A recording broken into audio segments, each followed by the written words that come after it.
지금 집을 사는 거는 이제 꼭대기에 집을 사서 정말 고생만 하고 바닥에서 팔 가능성이 높아요. 저는 입지론을 별로 좋아하지 않아요. 갖고 있는 사람이 쌀 때 막 팔아요. 왜 팔았어요? 폭락에 가깝게 하락하는 시점이 또 있어요. 그건 뭐냐면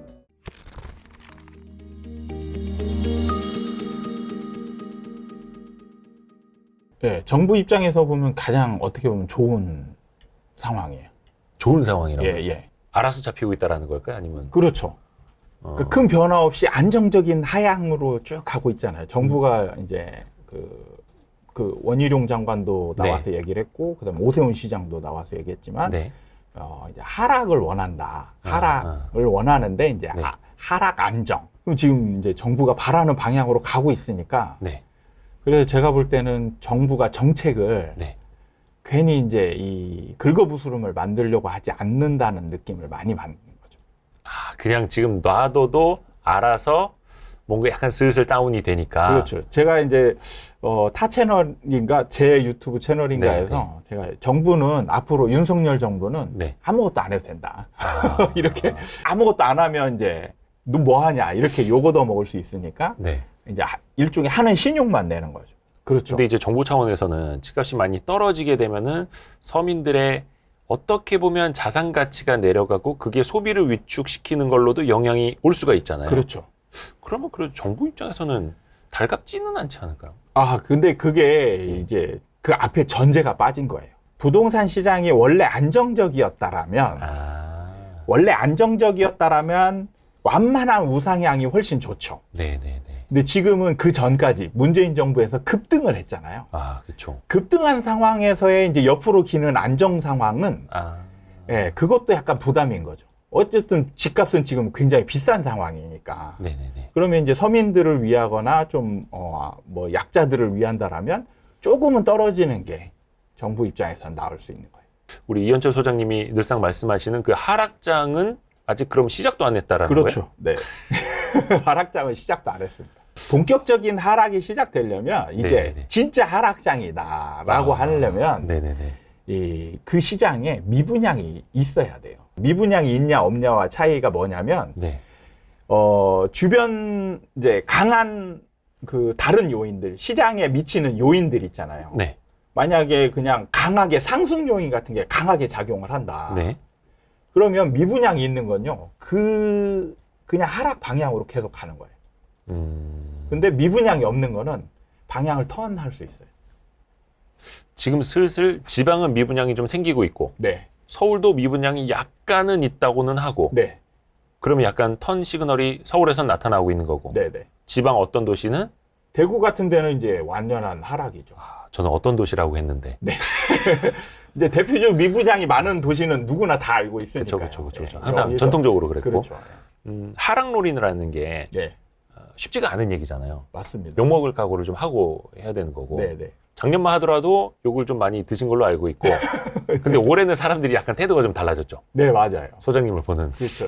이제는 그 작년에 이제 그 욕먹을 각오를 하고 좀 미리 예견하듯이 이제 예견하고 욕은 이제 충분히 먹고 그게 이제 시장이 제가 말한 대로 어느 정도 지금 바뀌고 있으니까 약간은 이제 인정하는 분위기 쪽으로 가고 있죠. 근데 그 하락만 욕 먹는 게 아니고요. 폭등도 욕을 먹습니다. 뭐 조장한다고요? 아니면 막. 그러니까 이 욕을 먹을 때는 항상 시장과 이제 앞으로 반대되는 상황을 얘기할 때 욕을 얻어먹어요. 제가 2019년에 이제 폭등한다라고 얘기했었거든요. 그렇죠. 그때는 좀 침체 분위기였거든요. 그러니까 침체 분위기에 폭등한다라고 하니까 이거는 얼토당토 않은 소리가 되는 거죠. 그래서 이제 뭐 투기꾼이라든지 아니면 뭐 바람잡이다. 그 건설사의 대변인이라든지 뭐 정말 듣도 보도 못한 이상한 놈이 나와서 뭐 이상한 소리 한다. 뭐 이런 얘기 이제 굉장히 많이 미친놈 소리도 듣고 정말 많이 들었어요. 또 반대로 하락장을 작년부터 이야기하실 때도 또 그러셨을 비슷하게, 거고. 지금은 이제 사람들이 이제 많이 넘어왔어요. 한 60-70% 정도는 이제 하락을 인정하는 분위기 쪽으로 넘어왔어요. 경험적으로, 역사적으로 봤을 때. 시장에는 어떤 영향으로 가는 걸까요? 왜냐하면 또 심리를 굉장히 그렇죠. 강조하시잖아요. 맞습니다. 그게 이제 이런 분위기가 이제 하락을 공고화시키는 거죠. 이게 사람의 마음이 그 항공모함처럼 턴하는 게 쉽지가 않아요. 그렇죠. 근데 한번 턴하고 나면 그 방향으로 또 바뀌지 않아요. 진짜 바뀌는 게 어려워요. 부동산 이제 강세장은 끝났다. 그렇죠. 이제 어느 정도 인정하는 분위기 쪽으로 가고 있는데 아직도 이제 집을 가진 분들, 집을 가진 분들, 특히 이제 다주택자분들은 아직도 하락장을 인정하지 않고 계시죠. 근데 강세장의 끝이냐, 아니면 약간의 안정기냐, 하락장이냐, 급락장이냐, 이 정도가 다르잖아요. 그렇죠. 그러면 소장님은 어느 정도까지를 보시는 거예요? 이게 순서상으로 지금은 정체기라고 얘기하잖아요. 정체기를 지나면 또 완만한 하락기가 시작이 돼요. 그럼 그 하락기 동안에 미분양이 서서히 생기면서 조금씩 누적이 돼요. 미분양이 이제 좀 많다 싶을 정도로 예전하고 비교했을 때 이제 경기도 같은 경우 3만 8천 세대 정도가 이제 미분양이 최고치거든요. 그다음에 서울 같은 경우가 기억이 잘 안 나는데 한 4, 5천 건 정도 아마 될 거예요. 그러면 그 정도가 이제 그 정도에 근접해지면 최대치가 되는 거죠. 미분양 쌓인 게. 그렇죠. 그러면서 하락이 이제 가속화되는 거고, 그리고 하락을 이제 폭락에 가깝게 하락하는 시점이 또 있어요. 그건 뭐냐면 이제 입주 미분양이 생길 때. 중공업 미분양. 그렇죠. 악성 미분양. 그러니까 옛날에 생겼던 미분양이 3년 동안 이제 팔아야 되잖아요. 3년 동안 입주할 때까지 이제 팔면 되는데 그때까지도 안 팔린 분양 물건이 있는 거죠. 그래 이제 집을 다 짓고 입주하려고 하는데 이제 진짜 빈 집이 이제 몇 동이 막 불이 쫙 꺼져 있는 거예요. 그렇죠. 그런 집이 있으면 이 집은 무슨 상태가 되냐면 프리미엄이 아예 없어요. 프리미엄이 아예 없고 원분양가보다 낮아요. 이제 마이너스 P가 마이너스 P가 붙어 있기 때문에 이 입주자들이 이때 거의 패닉 상태가 돼요. 2012년인가 13년인가 그런 거 많이 봤었는데. 많았어요. 그때. 저도 그때 집 보러 다니면서 불 꺼진 집들 많아가지고 얼추 한 10년 전이네요. 그러면 안정기, 완만한 하락기, 그리고 하락이 가속화되는 기간, 그 다음에 폭락장. 그렇죠. 이게 어디까지 갈 거라고는 혹시 지금은 좀 내다볼 수 있을까요? 깊이로 봤을 때도 그렇고. 그 기간이 보통 한 5년에서 6년 정도 걸려요. 하락 시작하고 하락기만. 하락 사이클이 기만. 돌아서는 게 아니라. 그렇죠. 하락기만 5년에서 6년 정도. 그러니까 이 과정에서 뭐가 이제 되냐면 그동안에 있었던 지금 이 누적된 규제들 있잖아요. 이게 서서히 다 풀립니다. 서서히 완전히 다 풀리게 돼요. 그래서 하락기, 바닥기가 되면 규제는 거의 없어요. 오히려 이제 일반적인 세금 구조에서 이 일반적인 세금 구조도 없어지는 상황이 나타날 수도 있어요. 예를 들면 이제 무슨 상황이냐면 양도세가 면제되는, 취득세가 면제되는, 그 무이자 대출은 그냥 기본이고요. 확장비 무료. 그다음에 건설사에서는 이제 뭐 냉장고 제공. 이제 아까 말씀하셨듯이 미분양이 나니까 30% 할인. 뭐 이런 식으로 이제. 그러니까 사기 굉장히 좋은 상황이 갖춰지죠. 바닥권에서. 근데 안 사요. 풀 수 있는 규제를 거의 다 푸는 게 거의 하락이 가속화될 때예요? 아니면 거의 폭락장일 때 나올까요? 그게 서서히.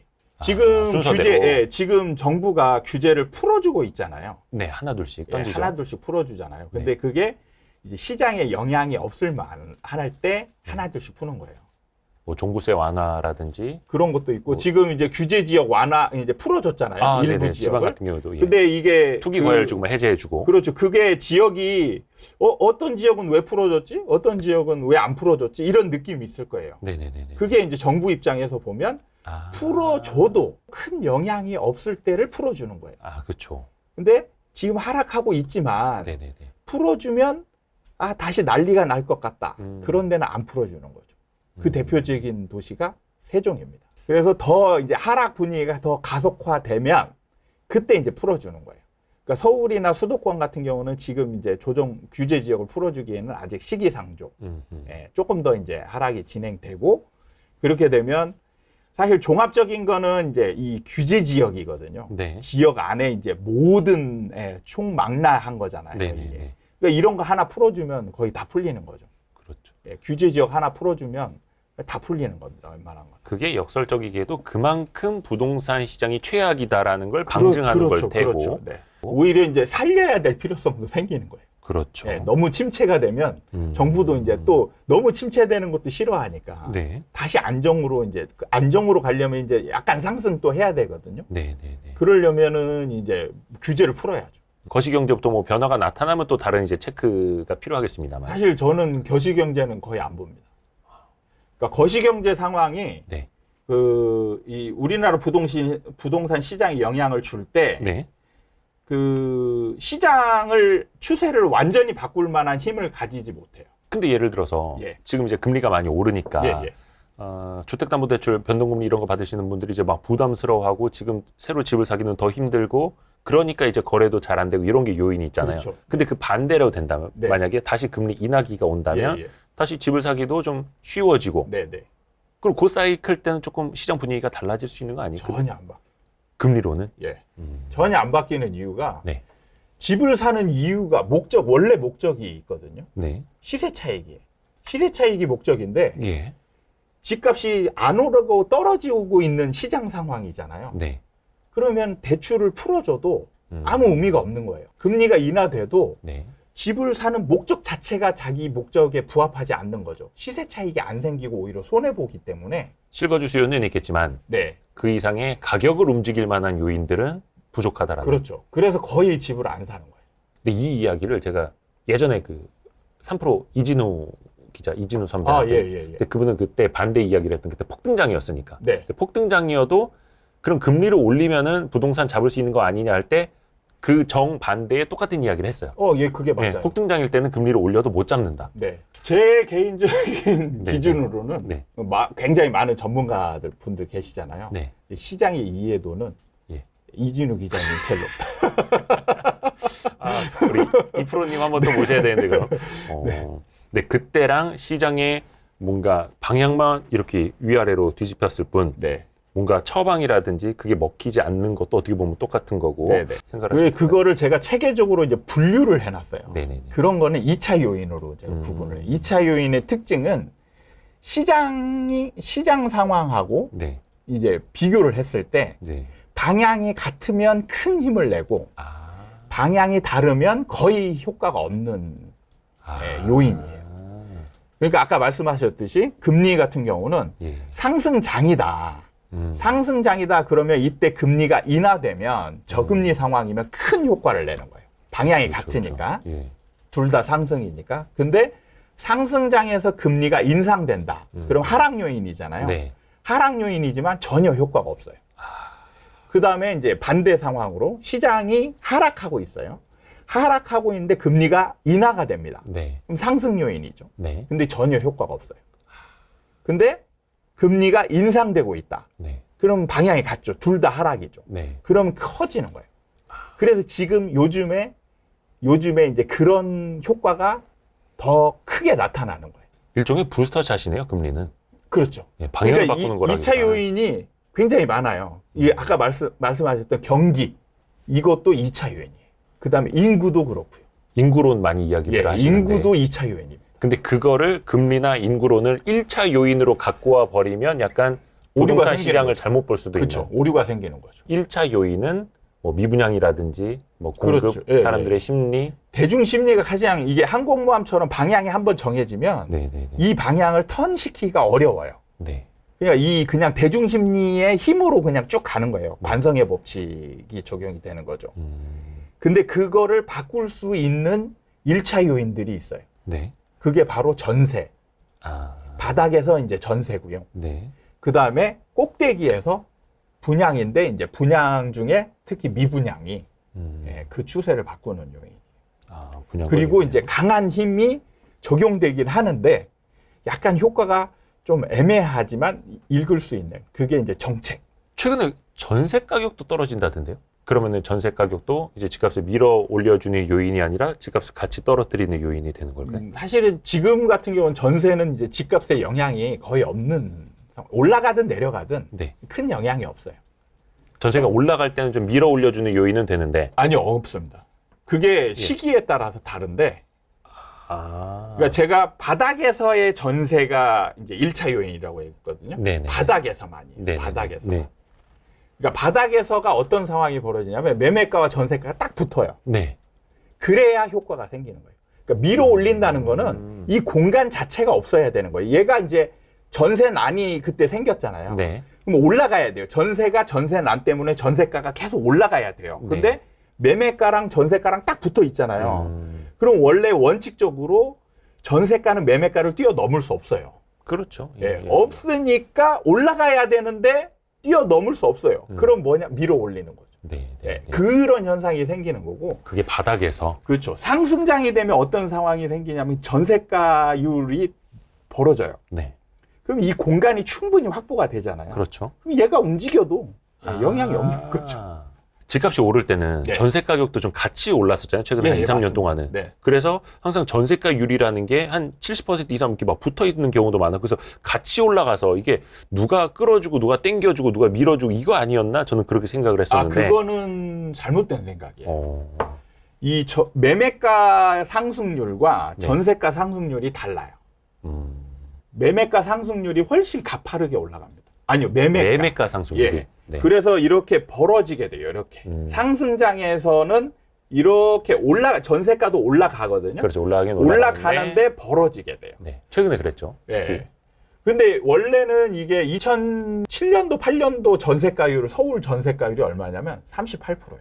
집값이 1억이면 네, 전세가 3,800만 원이었다고요? 그렇죠. 네. 그러니까 떨어지기 전에 이제 최고치에 이를 때 2006년도, 7년도에 네. 그때의 38%까지 떨어져요. 근데 지금 이제 서울이 50% 조금 넘거든요. 네. 50% 좀 넘는 건 임대차 3법의 영향이 있는 거예요. 임대차 3법 때 전세가가 또 한 번 뻥튀기가 굉장히 전세난이 한 번 또 생겼거든요. 그 법 초반에. 예. 네. 그때 그 통계치가 뭐냐면 박근혜 정부 5년 시기에 네. 전세난이 있었는데 그때는 통틀어서 다 전세난이었거든요. 네. 근데 그때 올라간 전체 가격보다 예. 그 6개월 동안에 올라간 가격이 더 컸어요.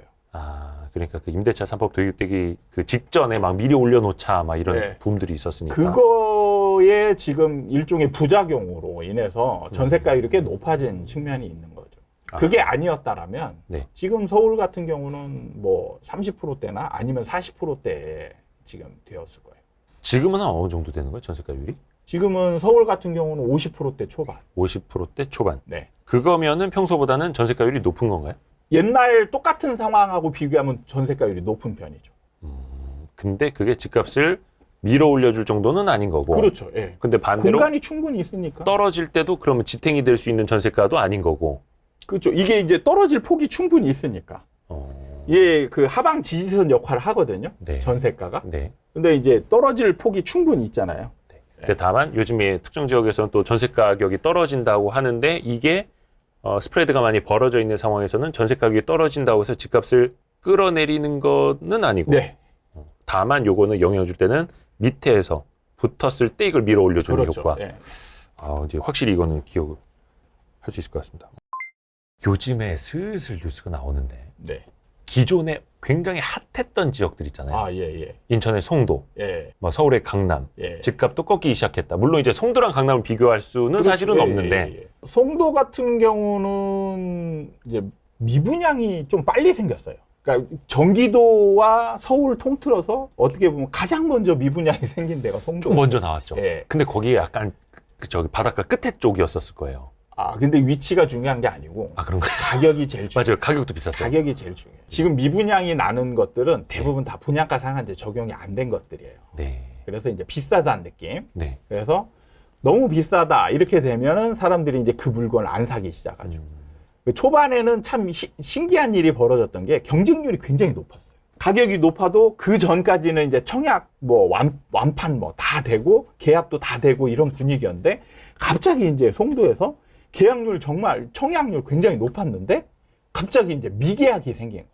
그 미분양이 생기기 직전에 네. 이제 그 사람들이 이때 이제 묻지마 청약을 하는 거죠. 그렇죠. 그러니까 선당 후곰이라고 하죠. 선당 후곰. 그러니까 조바심 내서 일단은 당첨되고 그 다음에 고민하자. 그렇죠. 예. 고민을 미리 해봤자 소용이 없어요. 그러니까 자금 조달 특히 예. 그런 측면에서. 그래서 청약은 그냥 무조건 넣는 거예요. 그냥 네네. 고민도 안 하고 일단 청약을 넣을 수 있는 자리가 생기면 그냥 다 넣는 거죠. 그렇죠. 그런데 원래 당첨이 안 돼야 될 사람들이 이제 당첨이 덜컥이 되는 거예요.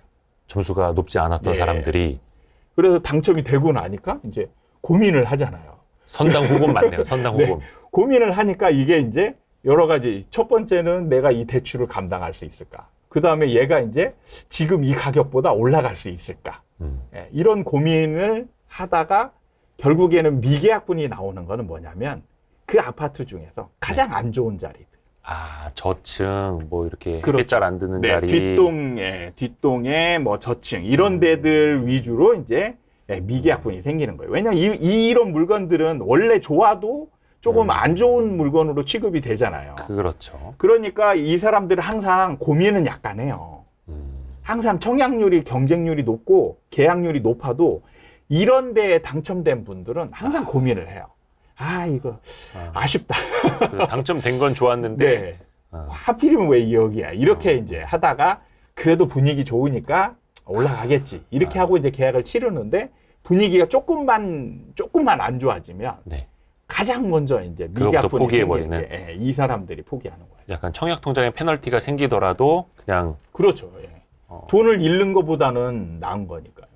근데 그게 일종의 또 미분양 시그널이 되면서 네, 그렇죠. 안 좋은 것들이 쌓이는 거잖아요. 예. 그러니까 이런 것들이 이제 나오기 시작했다는 게 이미 시장이 뭔가 분위기가 반전되고 있다라는 걸 증명하는 거죠.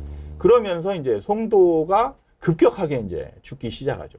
뭐 죽었다고 하기는 좀 그런데. 네. 근데 그쪽은 뭐라고 해야 될까? 뭐 교육이라든지 인프라라든지 이런 것도 잘 돼 있으니까. 그렇죠. 어떻게 봐야 될까? 뭐 전망이나 이런 것들은 그 지역에. 저는 입지론을 별로 좋아하지는 않습니다. 뭐 인천에서는 인천 안에 강남에 그쵸. 속하는 건 맞죠. 그 네. 송도 사람들은 인천이라고 불리는 것 자체를 싫어하시죠. 그냥 송도죠. 네, 그냥 송도. 청라도 그냥 청라. 네네. 네. 그 다음에 이제 뭐 신도시도 위례나 이런 데들도 성남이나 성남 이렇게 불리는 거 싫어하죠. 위례는 위례. 네, 그렇게 이제 각기 자기 지역의 자부심들이 그 굉장히 크죠. 그 지역마다. 그게 물론 이제 부동산 시장 좋을 때는 그게 그렇죠. 됐는데. 네. 그러니까 이게 많은 사람들이 실수 아닌 실수를 하는 게 뭐냐면 상승장에서 많이 올라가는 거를 이제 똘똘한 한 채 이렇게 이제 연관을 시키고 그리고 이 똘똘한 한 채는 나중에 뭘로 연관을 시키냐면 안 떨어진다로 연관을 시켜요. 그러니까 똘똘한 한 채 아닙니까? 네. 그러니까 이 명제는 좀 저는 잘못됐다라고 봐요. 똘똘한 한 채도 떨어지는 거죠. 그게 어디든 예, 상관없습니다. 떨어진다라는 거예요. 그러니까 강남의 최고 좋은 아파트도 떨어지는 거죠. 덜 떨어지지 않나요? 아니, 생각보다 더 많이 떨어질 수 있어요.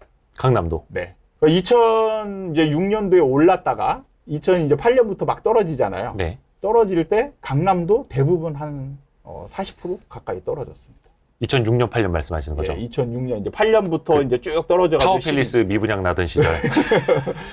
그래서 2012년, 13년쯤 됐을 때에 그때 가격이 고점 대비 한 40% 선. 뭐 음마 아파트 이런 것들도 다.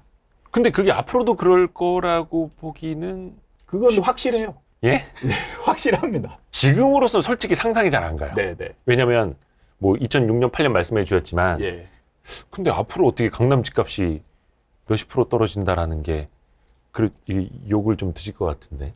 그건 뭐 어쩔 수 없죠. 저는 그냥 제가 객관적으로 이거는 이제 뭐 바라는 게 있고 객관적으로 얘기하는 게 있는데 저는 바라는 게 아니고 그러니까 떨어져야 된다가 아니라 이게 아니고 떨어진다예요. 아니 그러면 그 근거는 뭐예요? 근거는? 근거는 사실 정확하게 이게 이제 받아 앉기가 사실은 사람들이 어렵죠. 이거는 사람 심리 때문에 그러는 거예요. 그러니까 하락기가 되면 진짜로 사람들이 집을 안 사요. 그렇죠. 진짜 안 삽니다. 그러니까 거래량이 거의 바닥쳐요. 그러면은 이 집주인들은 또 최대한 버티고 다 노력하거든요. 근데 이제 협상력의 우위는 누가 쥐고 있냐? 매수자가 쥐고 있어요. 지금 시장 그렇죠. 앞으로는 더 심해져요. 앞으로는 더 심해져가지고. 하락기가 온다면. 그러면 이제 팔고자 하는 사람들이 이제 이 매수자의 입맛에 맞춰줘야 되거든요. 네네네. 그러면은 결국엔 뭐냐? 가격을 떨어뜨릴 수밖에 없어요. 그리고 이제 문제는 이게 그 집만의 문제가 아니고 그 시장 안에 전체의 분위기가 연결이 되는 거예요. 네네네. 그러니까 저는 이제 서울, 수도권, 인천을 한 시장으로 보거든요. 그래서 이게 전방위적으로 분위기를 감싸버리는 거예요. 그러니까 제가 이제 미분양을 강조하는데 강남의 미분양은 없을 수도 있어요. 분양 자체가 별로 없으니까. 별로 없으니까. 미분양이 없을 수도 있는데 네. 그 주변으로 가보면 이제 미분양들이 있거든요. 네. 그러면은 미분양이 있는 지역들은 가격이 뚝 떨어져요. 그러면 이게 이제 항상 사람들이 비교를 하거든요. 네네. 비교를 한단 말이에요. 네. 그럼 하락장이면 예를 들면 뭐 강남의 옆에 송파나 뭐 이런 데들이 네. 가격이 뭐 지금 강남이 예를 들어서 그냥 20억이다. 네. 그럼 송파 가격이 옛날에는 똑같이 비교하자면 뭐 한 70에서 80% 정도 했다라면 네. 지금은 거의 뭐 예를 들면 버티고 있는 것보다 50% 이상 떨어져 있다. 갭이. 예. 그러면 이제 그 집을 살 사람들이 얘를 비싸다고 해서 쫓아가는 게 아니고 기다리는 거죠. 그냥 절대 안 사는 거예요. 근데 사실 강남집이라는 게 우리나라 사람 누구나 살고 싶어 하는 곳, 누구나 사고 싶어 하는 곳. 그래서 똘똘한 한 채라는 이야기가 나오는 거고, 특히 강남에 집을 가지신 분들은 가격 떨어지면 안 팔아. 증여하지 뭐. 이렇게 되면서 뭐 매물도 잠기고 거래도 없고 가격은 상대적으로 조금 하락이 방어가 되고 이런다고들 알고 있잖아요. 그거는 잘못 알고 있는 거예요.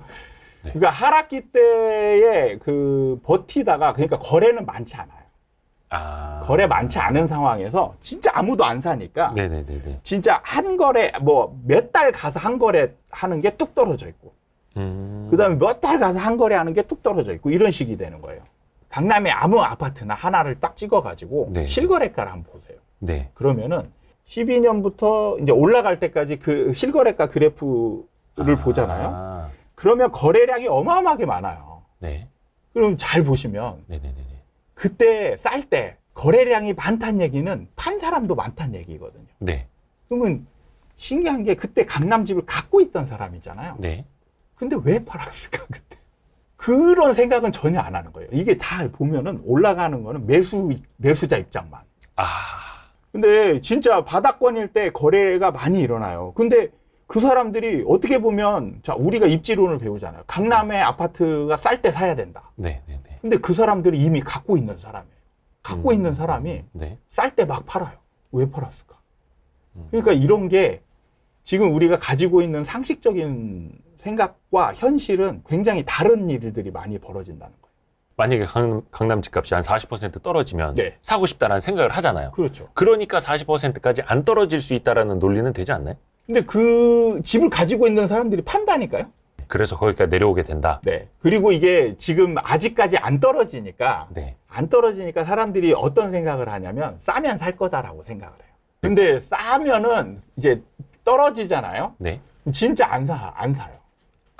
오히려 더 싸게 나오면 안 사는. 그게 뭐냐면 더 떨어지길 바라는 거죠. 거의 주식이랑 비슷하네요. 요즘 주식시장 분위기랑. 똑같아요. 그러니까 삼성전자 5만 전자 됐을 때도 막 사야 되는데 또 그렇지도 않잖아요. 더 떨어지길 바라고 더 떨어질까 두려워. 거기에다 비유를 해주시니까 이해가 쏙 되네요. 그 5만 전자랑 비교해 주시니까 너무 저는 이제 그때 진짜 부동산 현장에 분양시장에 그 공인중개사로 그 바닥권에서 있었거든요. 진짜 죽으라고 설명해서 올라간다라고 뭐 백날 설명을 해도 사람들이 인정은 해요. 이제 올라갈 때도 됐고 싼 것도 맞아. 싼 건 아는데. 근데 더 싸지면 나와. 이제 더 급매물 내놔. 이런 식이죠. 강남 같은 경우에도 집값이 이렇게 펑펑 떨어지면서 간혹 한 번씩 거래가 되는 거. 근데 그게 지인 간의 거래, 뭐 직거래 많다고. 그 중에 상당 부분이 증여일 수 있다고 약간 이제 좀 추정이 되고 그런 것 때문에 착시 효과로 집값이 떨어져 보이는 것처럼 나타나는 것들이 있지 않을까요? 그것도 맞긴 맞아요. 근데 그게 영향이 있습니다. 자, 예를 들면 거꾸로 상승장 때 보면 호가가 예를 들면 호가가 막 그 매물들이 나와 있는 거 있잖아요. 호가가 한 20억에 나와 있는데 갑자기 25억 거래가 딱 터져요. 사람들이 이거 납득이 안 되는 거예요. 왜? 25억에 나와 있는 매물들이 있잖아요. 그럼 사는 사람은 20억짜리 사면 되지 왜 25억을 주고 사? 왜 그랬을까요? 그러니까요. 그러니까 이런 거는 아무도 이게 왜 이렇게 됐는지 모르잖아요. 네. 의심스러운 거예요. 그것도 약간 뭔가 우회적인 부의 증여일 수도 있고. 그럴 수도 있는 거죠. 그러니까 상승장에서 이런 거래들이 또 간간히 생겨요. 간간히 생기는데 정말 의심스러워요. 네. 의심스러운데 그냥 사람들은 나중에 지나보면 그거를 그냥 가격으로 인정을 해버리는 거죠. 중요한 거는 네. 낮은 가격에 이렇게 나오는 거는 뭐 때문에 나오냐. 네. 사회적 분위기가 이거를 어느 정도 받아들일 수 있는 상황이 됐기 때문에 나오는 거예요. 예를 들면 예. 상승장에서 예. 상승 20억 막 이렇게 거래되고 있는데 10억 거래가 딱 됐어요. 예. 그럼 얘는 어떻게 될까요? 국세청이 출동하겠죠. 그렇죠. 예. 근데 하락장에서 이런 거래 조금 더 낮은 가격에 되면 이제 국세청 출동 안 해요. 예를 들어서 20억짜리가 뭐 한 17억에 거래가 된다거나 그렇죠. 이러면 네. 사회적 분위기가 이 시장 분위기가 이 정도의 이제 내가 증여를 한다든지 네. 개인 간 직거래를 해서 이제 싸게 넘기고자 할 때에 언제쯤 하는 게 가장 유리한지 이런 것들을 본다는 거죠. 그래서 이런 것들이 시장 분위기가 먼저 어느 정도 조성이 되었을 때 이제 그런 거래들이 이제 조금씩 나타나는 거예요. 근데 그게 이제 말씀하신 대로 일종의 이제 이런 거는 통정매매라고 하잖아요. 네네네. 그렇죠. 통정매매가 허용되는 분위기가 되었기 때문에 나타나는 거고, 그 다음에 이런 것들이 또 하락시장을 또 뒷받침하는 증거로서 이제 작용도 하는 거예요. 그러니까 서로가 작용을 미친다는 거죠. 그렇죠. 그러니까 얘가 예를 들어 20억인데 17억에 거래됐어요. 그러면 이걸 이제 그냥 믿고 싶은 사람들은 그냥 이걸 가격 하락했다라고 믿어버리잖아요. 네네네. 그러면서 안 사는 사람들이 무주택자들이 이제 사야 올라가는데 네. 더 안 사는 쪽에 힘을 더 실어주는 거죠. 상승장에서도 그런 일들이 비일비재하게 일어났었고, 네. 그러니까 상승장에서 담합이 생기거든요. 그렇죠. 담합이 하락장에서는 안 생깁니다. 네. 담합이 안 돼요. 그 국토부에서도 뭐 맘카페나 막 이런 데도 막 그래서 단속한다고 막 했잖아요. 근데 하락장에서는 담합이 안 됩니다. 일단 막 던집니까? 그 담합하자고 처음에 시도하는데 여기에서 이제 죄수의 죄수 딜레마 그런 것처럼 이제 생기는 거죠. 그러니까 얼마 이하로는 매물 내놓지 마세요. 그렇죠. 하는데 다 같이 버티면은 이제 좀 안정이 될 수 있는데 그 중에 급하게 팔아야 될 사람이 있잖아요. 네네. 팔아야 될 사람이 이제 손님도 안 오는데 우리가 버텨봤자 뭐하냐. 나는 이제 팔란다. 그러면 막을 방법이 없죠. 그러면은 이게 한두 번 무너지면 그냥 걷잡을 수 없이 무너지게 돼요. 이게 그러니까 시장 분위기가 조성이 되어 있을 때 그걸 용인하는 거예요. 그러니까 담합도 상승장이 어느 정도 되기 때문에 집 가진 사람들이 담합이 되는 거고, 하락장에서는 이제 뭐가 생기냐면 가두리가 생겨요. 가두리는 뭐냐면 부동산 중개업소들이 이제 가둔다라고 하죠. 가격을 그 울타리 안에 가둬버려요. 그리고 더 이상 못 올라가게 만들어버리는 거죠. 계속 그 안에서 떨어뜨리는 거예요. 뭐 10억 하던 집이 뭐 한 9억에 거래되고 하면은 그 이상으로 올려놓지는 못하게 하고, 그렇죠. 뭐 9억 초반이나 8억 후반이나 이렇게 내놓도록 유도를 한다는 겁니까? 네. 부동산들은 거래가 목적이지 집값 올라가냐 내려가냐는 중요하지 않거든요. 그러니까 거래가 더 중요한데 거래가 안 되잖아요. 그럼 매수자 우위의 시장이에요. 그럼 매수자들이 원하는 방향에 이제 맞춰주게 되는 거죠. 매수자들이 원하는 건 급매예요. 그러면은 자, 매수자들이 하락장이 되면 어떻게 가냐면 예를 들어 10억 시세가 있는 아파트 가잖아요. 그럼 거기 가서 손님으로 이제 막 상담을 해요. 상담을 한 다음에 자, 부동산들이 지금 진짜 좋은 거 나와 있어요. 10억인데 약간 이제 내고도 가능할 겁니다. 이런 식으로 이제 얘기가 돼요. 근데 매수자들은 급매 없어요? 그렇죠. 어떤 사람들이 던져놓고 가죠. 8억짜리 있으면 전화 주세요. 이렇게 가는 거예요. 그렇죠. 그럼 부동산들은 거래를 시키기 위해서 어떤 행위를 하냐? 집을 가지고 있는 사람들이 매물을 내놓잖아요. 그럼 그 사람들한테 이 집에 대한 굉장히 안 좋은 얘기를 막 하는 거예요. 빨리 거래시키려고. 그래야 이 사람들이 가격을 급매로 낮추니까. 그러니까 공인중개사들은 항상 시장의 방향대로 거기에 이제 매도자 우위의 시장이냐 매수자 우위의 시장이냐에 따라서 그 사람한테 극단적으로 맞춰주게 되는 거죠. 지금 근데 일단 거래량 자체가 많이 줄었죠. 어느 정도까지 지금 거래가 많이 안 된다고 봐야 될까요? 지금 이 거래량은 사상 최초의 일이. 지금 이제 거래량 통계치가 작성된 이래로 사상 최저. 저치, 예, 최저치죠. 그리고 기간도 이 최저치를 유지하는 기간도 최초이자 최장이에요. 아, 거래량이 사상 최저이자 최장기간 이렇게 거래가 안 되는. 네. 어떻게 보면 이제 불장이 끝나고 횡보하기 시작한 게 1년이 안 됐잖아요. 네. 그러니까 지금 최저치를 찍은 게 2월 달이거든요. 거래량. 네, 거래량 최저치를 찍은 게 2월 달이에요. 네. 2월 달이 이제 1000건 밑으로 떨어졌단 말이에요. 아, 예. 그 전에는 뭐 2000건 정도가 이제 최저치였단 말이에요. 그게 서울 기준인가요? 네, 서울 예, 기준이죠. 서울 기준에 평균 서울 기준의 거래량의 평균치가 한 5,400건 정도 돼요. 평균치가 가장 적었을 때가 이제 2,000건 정도 되고, 네. 그 다음에 좀 적은 기간을 예. 치면은 한 3,000건 정도에서 한 2, 3개월 정도 길어야, 네. 예, 그 정도가 이제 보통 일이었는데, 네. 지금은 2월 달에 1000건 밑으로 떨어진 다음에 네. 그 다음에 1500건 정도 찍었죠. 네. 그 다음에 1000대에서 지금 계속 한 3달 정도 있다가 또 6월 달인가 또 떨어졌어요. 늘어날 기미가 안 보이는 거죠. 네네네. 다른 때 같으면 지금 이제 6월, 7월 정도 되면 이제 그 반등하는 거래량이 어느 정도 나와야 되거든요. 지금 거의 안 나오고 있어요. 약간 가을 이사철을 앞두고 지금 좀 거래량이 좀 생겨야 되는데 네. 그것도 아직 감지가 네. 안 되는. 그렇죠. 네, 심각한 수준입니다. 그만큼 또 되돌아가 보면 네. 2020년과 21년 말에 또 엄청나게 옛날과 다른 거래량이 또 터져요. 근데 이게 사실 네. 가격은 뭐 정부가 통제를 하거나 어떻게 할 수는 없는 거지만 네. 그래도 거래는 뭔가 활발히 되어야 건강한 시장이잖아요. 네네. 뭔가 거래라도 좀 더 많이 되도록, 왜냐면 팔고 싶은 사람이 팔 수 있어야 되니까. 예. 이거 뭔가 좀 물꼬를 터야 되는 뭐 좀 없을까요? 그거는 방법이 저는 없다라고 생각해요. 왜냐하면 이거는 예. 이 지금 왜 거래가 왜 안 되는지를 알아야 돼요. 서로 지금 그 매수자와 매도자의 생각하는 가격의 갭이 너무 크다는 얘기예요. 간극이. 예. 이거를 남이 좁혀줄 수는 없거든요. 그러니까 집을 가진 사람들이 매물을 내놓을 때 지금 호가를 내려야 돼요. 그리고 이제 매수자들도 그거에 맞춰서 이제 자기가 원하는 호가나 그 가격, 원하는 가격들을 약간 높이면 이제 이게 매칭, 손바닥, 네, 예, 네. 박수 치듯이 소리가 나는 거서 그래서 네. 거래가 되는 건데 이걸 지금 서로 지금 버티고 있는 중인 거죠. 막 어떻게 정부가 너 가격 낮춰라 이렇게 할 수는 없잖아요. 소장님은 약간 매도자의 힘이 먼저 풀려버릴 것이다라고 보시는 거고요. 그거를 만들어주는 게 미분양이라는 거예요. 그러니까 미분양이 없으면 버틸 힘이 이제 더 강해요. 네네네. 그래서 많이 버텨요. 네네. 많이 버텨서, 예. 그래서 이제 뭐 일시적 1가구 2주택이나 네. 정말 시간적 제약이 있는 분들 있잖아요.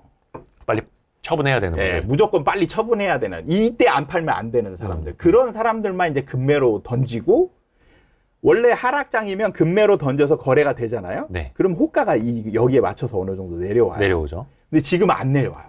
호가는 버텨요. 아직. 예. 호가는 버티고 금매물만 거래되고 이런 식인 거죠.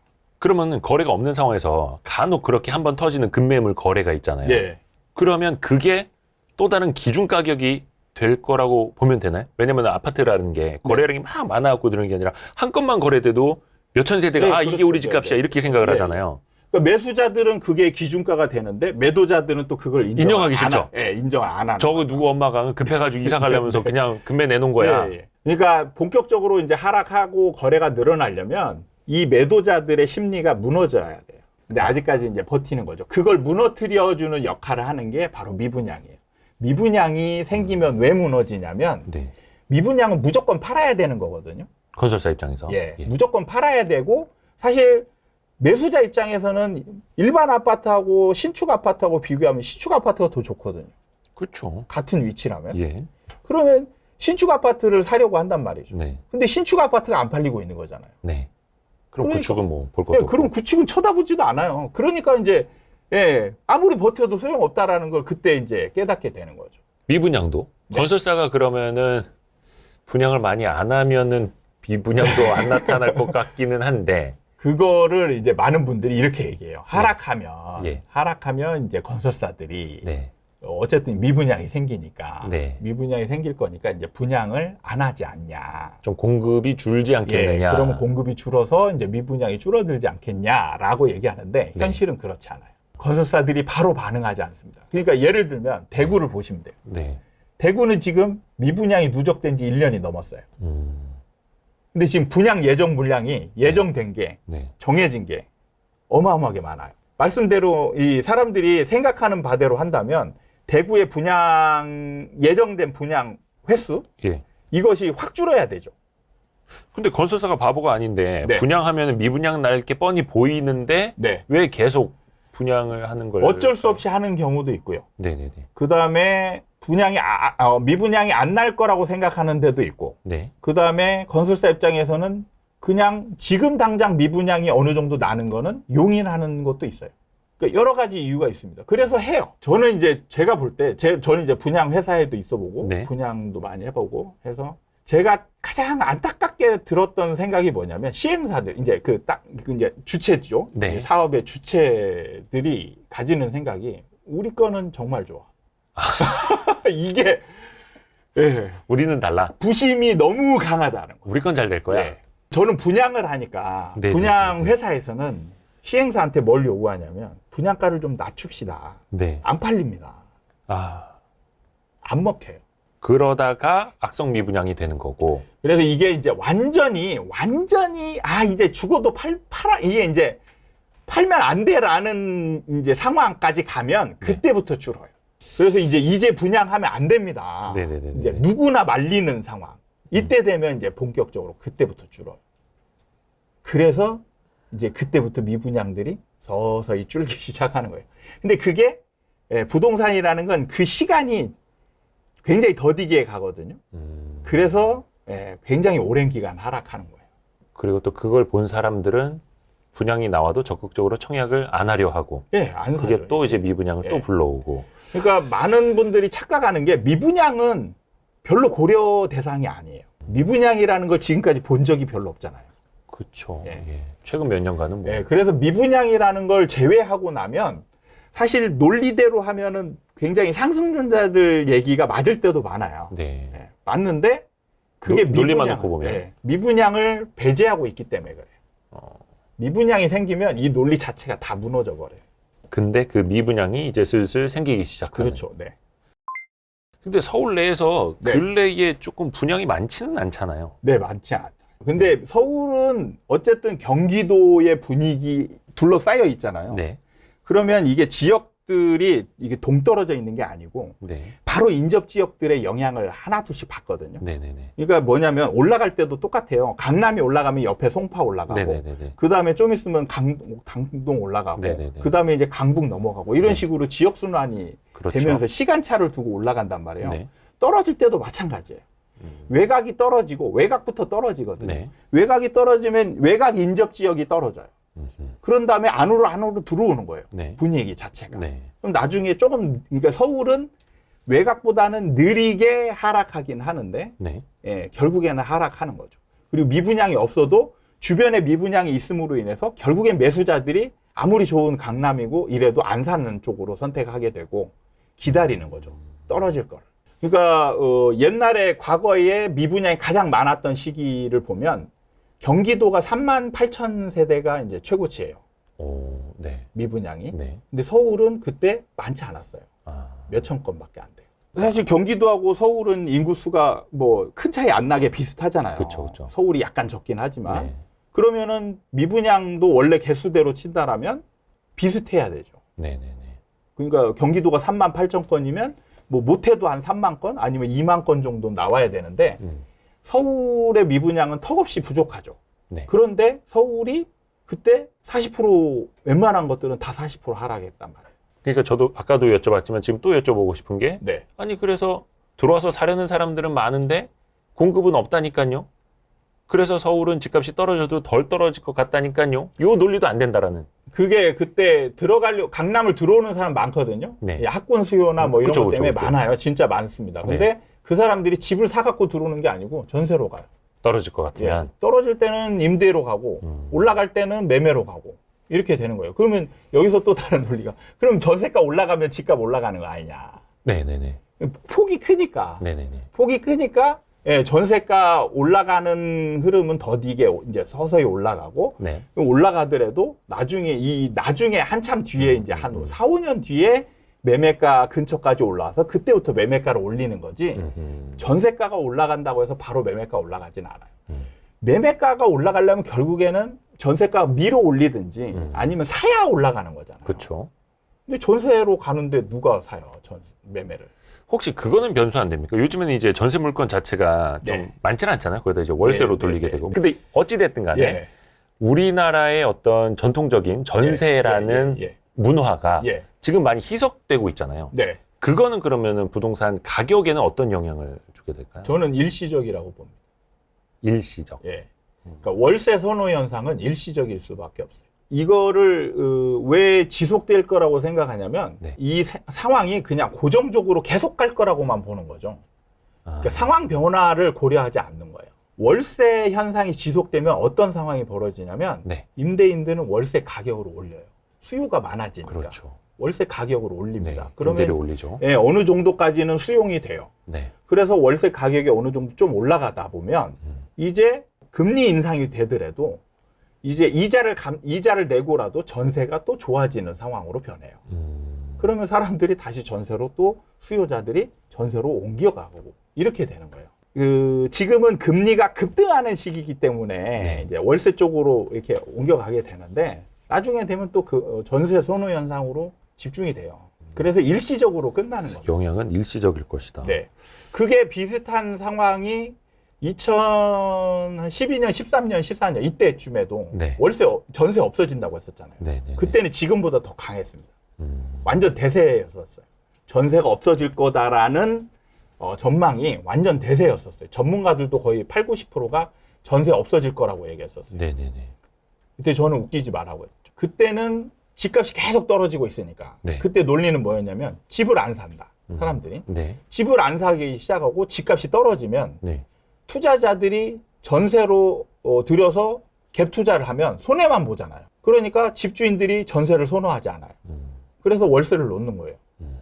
월세를 놓다 보니까 이제 세입자들은 어쩔 수 없이 전세를 가고 싶지만 전세 물건이 없으니까 네, 네. 어쩔 수 없이 월세를 선택하는 거고 그래서 이제 그쪽으로 몰리는데 나중에 되면은 이제 임대인들이 이때에 계속 집값이 하락할 거라고만 전망을 해놓으니까 그렇게 전망을 하는 거죠.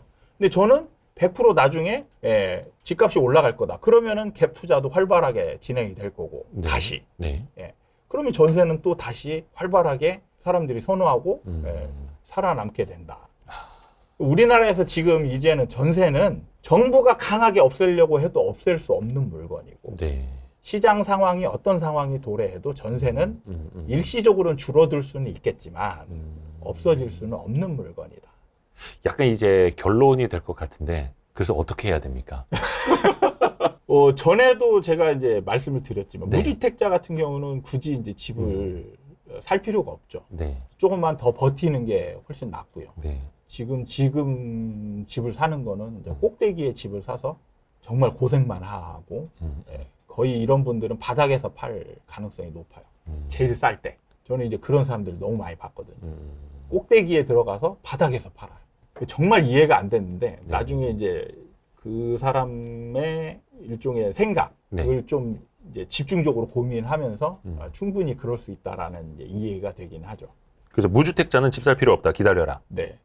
집을 사는 거는 좀 빠르면 한 2028년, 29년쯤 이렇게 사면 되고. 잠시만요. 네. 빠르면 몇 년도야? 28년, 29년.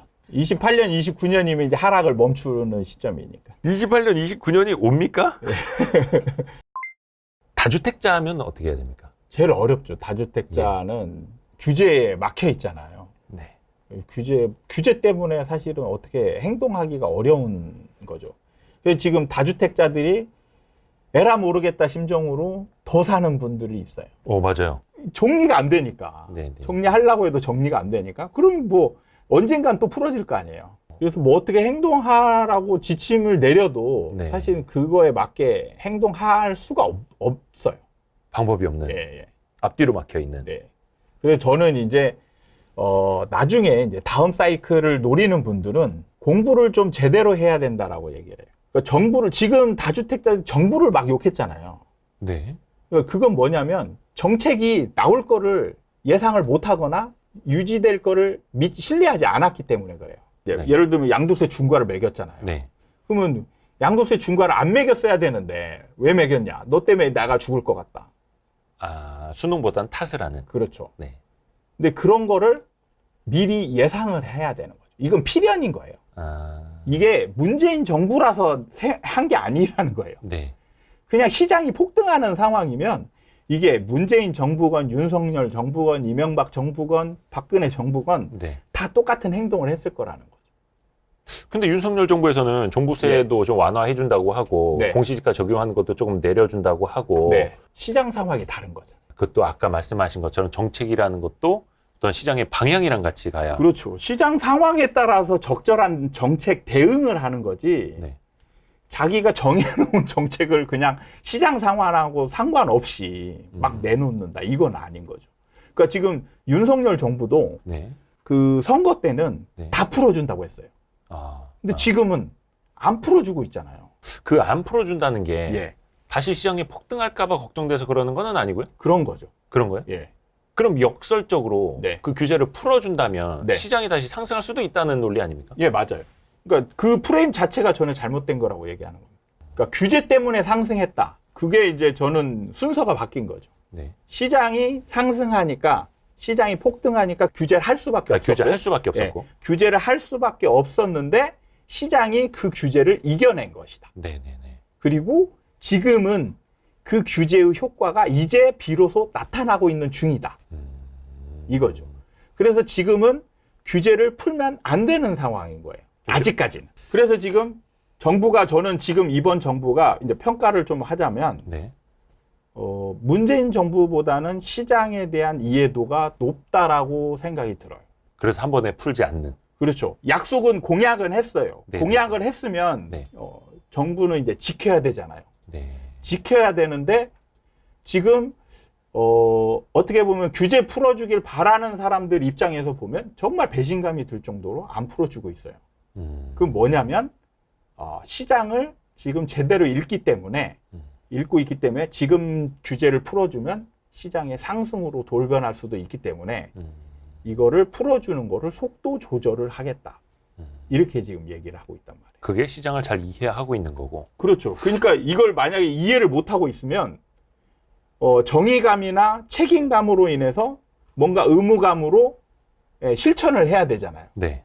그럼 시장하고 상관없는, 아니면 시장에 부작용이 있더라도 그 의무감으로 뭔가를 해야 되는 거죠. 그럼 내가 공약으로 규제를 풀어주겠다라고 했으니까 네. 양도세 규제도 풀어주고 규제 지역도 서울에다 풀어주고 이러면은 시장은 폭등할 수도 있는 거죠. 그 예전에 오세훈 시장도 그때 선거 때 자기가 당선이 되면은 뭐 재개발 재건축 규제 일주일 만에 다 풀어버리겠다 그랬었는데 네. 안 풀었죠. 그것도 그런 이유. 예. 풀어주려고 보니까, 그러니까 뭐죠? 시장이 먼저 반응을 해버린 거예요. 그렇죠. 그러니까 풀어준다라고 하고 당선이 되고 이제 풀어줄 거다라고 기대하면서 막 올라간 거죠. 그러니까 되고 보니까 나는 이게 니네들이 바란 상승을 바라기 때문에 이걸 풀어준다라는 게 아니고 시장을 안정을 위해서 풀어준다라고 했는데 시장이 상승해버리면 나는 못 풀어주지. 이렇게 되는 거죠. 그래서 더 기다려야 돼. 이렇게 되는 거고요. 예. 다주택자는 방법이 없는데 사실 따지고 우리가 걱정할 필요도 없는. 그렇죠. 네. 자, 이제 걱정은 네. 1주택자로 갑니다.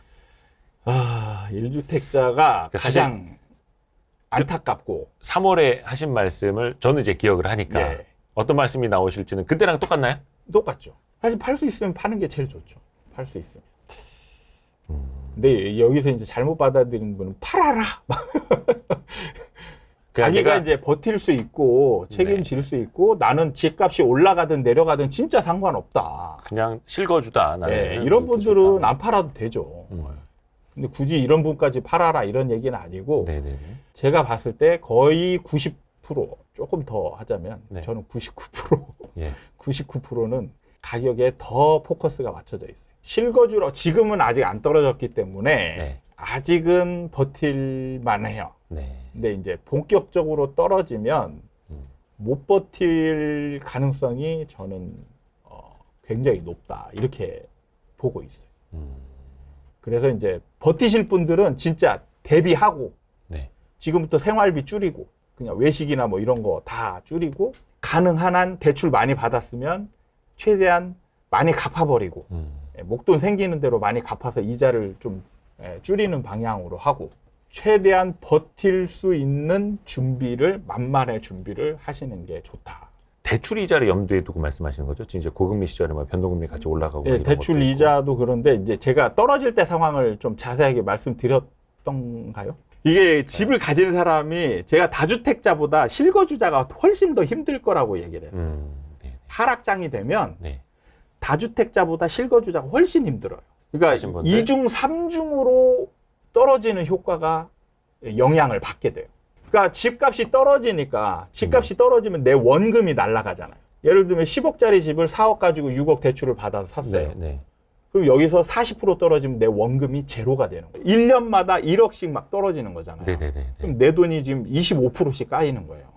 그러는 상황에서 이제 이자를 내야 되잖아요. 네. 그럼 이 이자의 부담이 이자가 이때 200만 원이고 네. 상승장에 300만 원이었다. 네, 네. 만약에 그냥 가정을 한다면 네. 어떤 게 힘드냐? 200만 원 더 힘들어요. 하락장에서의 200만 원이. 왜? 의미 없는 거거든요. 상승장에서의 300만 원은 집값이 올라가기 때문에 이거는 충분히 감당을 하고 기분도 나쁘지 않아요. 예, 내가 고생하는 게 나중에 큰 돈으로 목돈으로 돌아올 게 눈에 보이기 때문에 그렇죠. 이거는 내가 젊어 고성은 사서도 한다는데 이렇게 되는 거죠. 네. 근데 하락장에서의 이자 부담은 진짜 아무 의미 없는, 이게 내가 뭔 짓을 했나 이런 생각이 드는 거죠. 이자 내는 것 자체도 부담스러운데 집값이 하락하는데 이자도 내야 되잖아요. 네, 네, 네. 그래서 더 힘든 거예요. 훨씬 힘드니까 뭐 하냐면 이제 집에 싸움이 생겨요. 다툼이 생겨요. 근데 이걸 피하려고 해도 피할 수가 없어요. 그러니까 팔려고 내놓거든요, 이제. 네, 네, 네. 그래서 이분들이 제일 먼저 판다는 게 그런 거예요. 힘드니까. 고점에서 영끌에서 마지막에 샀던 분들이 더 싸게 팔게 된다는 그렇죠. 말이 힘드니까 이제 그냥 이거를 포기하자. 네네. 그러니까 지금 그냥 이 상황을 포기하는 게 왜 이자 부담이 너무 크니까. 이자 부담 없이 그냥 떨어지기만 해도 힘든데. 근데 그 하락장이 아직 시작도 안 했다라는. 네. 근데 손님이 가보면 손님 자체가 없어요. 공인중개사 사무실에. 예. 예. 그러니까 팔려고 하지만 팔리질 않아요. 그럼 내가 지금 이 상황을 회피하고자 하지만 회피가 안 되는 거죠. 네. 그래서 힘든 거예요. 그럼 집에 대한 애정이 완전히 식어버려요. 그러니까 집에 들어오는 자체가 싫어지는 거죠. 그 다음부터는. 그러니까 이게 하락장이 되면 부담이, 안 좋은 일들이 한 가지, 두 가지가 생기는 게 아니고 막 서너 가지가 다 같이 막 한꺼번에 쏟아져 폭풍처럼 오는 거예요. 퍼펙트. 그래도 집에 가면 이제 토끼 같은 자식들이 있고 따뜻한 보일러가 돌아가고 좀 좋은 말씀 좀 해주시면 안 됩니까? 그러니까 저는 이걸 다 겪어보니까 그래요. 상담을 제가 수천 명 하면서 똑같은 얘기를 하니까. 아니, 사실은 지금 뭐 냉정한 이야기가 필요합니다. 이게 저는 너무 지금 사람들이 이 상황을 너무 모르는 거예요. 겪어보질 않으니까. 그렇죠. 네, 이 상상 자체가 안 돼요. 근데 옛날부터 제가 말하는 거에 폭풍 공감을 하는 분들이 있어요. 그분들은 뭐냐면 2007년에 사가지고 네네네. 하락장을 겪고 2012년, 13년도에 판 사람들. 그분들 얘기를 제가 지금 이렇게 대신해드리는 거예요. 그분들은 정말 배드 케이스네요. 그렇죠. 그 사람들이 그래서 중간에 팔려고 노력하는데 안 팔린다고 했잖아요. 네네네.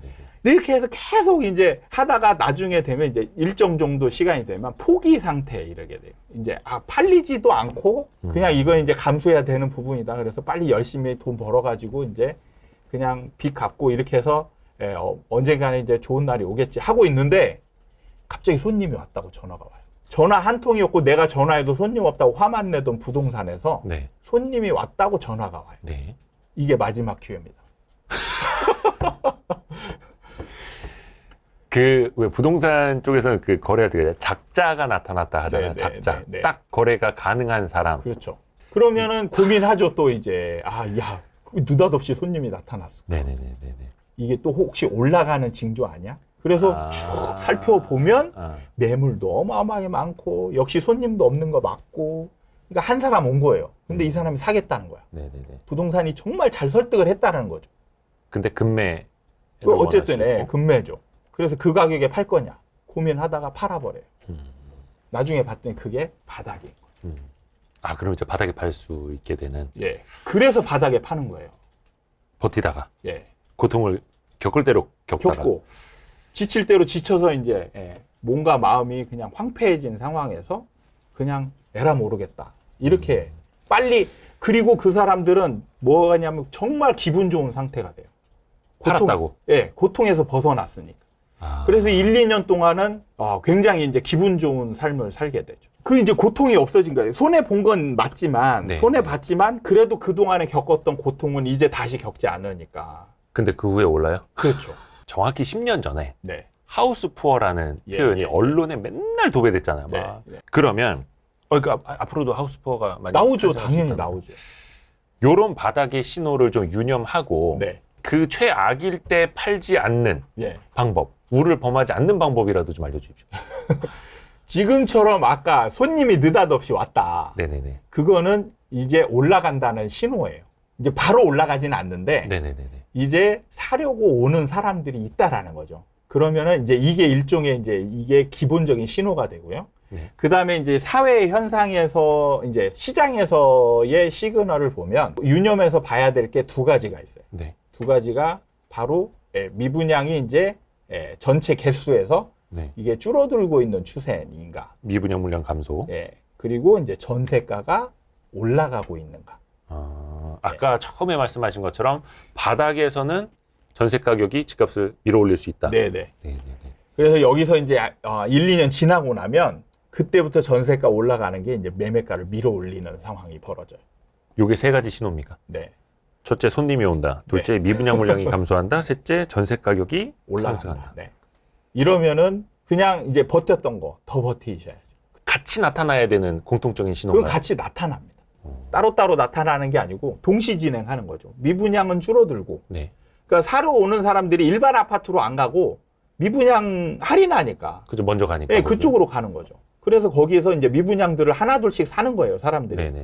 먼저 사는 거예요. 근데 미분양이 해소가 되어야 이제 본격적으로 올라가니까. 그렇죠. 해소될 때까지는 그 사람들이 사도 정말 많이 사도 안 올라가는 거예요. 거래량이 이때 많이 이제 터지거든요. 거래량이 많이 터지는데 안 올라간다는 뉴스가 이제 그래서 집값은 이제 여기 끝났다. 이런 뉴스도 나와요. 왜냐면 요거 여쭤본 게 그 손님이 온다라는 건 사실은 뭐 한 6개월에 한두 건은 거래가 될 수 있는 거니까. 그렇죠.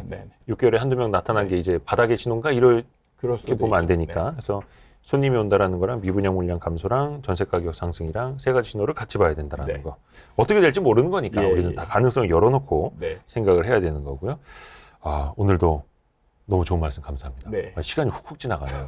가슴이 막 철렁거릴 때도 있었고. 그러니까 제가 어떻게 보면 이제 심리만 얘기하는 사람으로 이제 좀 알고 계신 분들도 많은데 단순히 심리만 얘기하는 게 아니고 이제 데이터를 근거로 하는데 데이터에 없는 게 이제 신입니거든요. 그렇죠. 데이터에 표시가 안 되는 게. 근데 정량적인 거, 정성적인 거 같이. 근데 이게 되게 중요한 거예요, 진짜.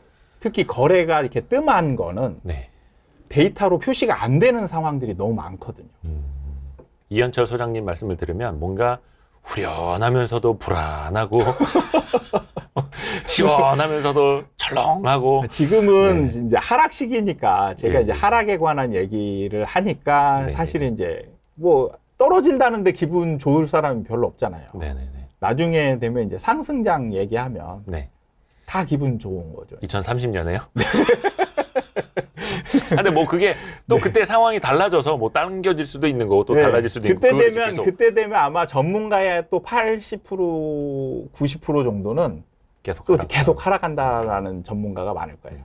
하여튼 그런 뭐 달라지는 신호가 있으면 또 말씀을 좀 많이 해주십시오. 우리 아파트 사이클 연구소 이현철 소장님 고맙습니다. 고생하셨습니다. 수고하셨습니다.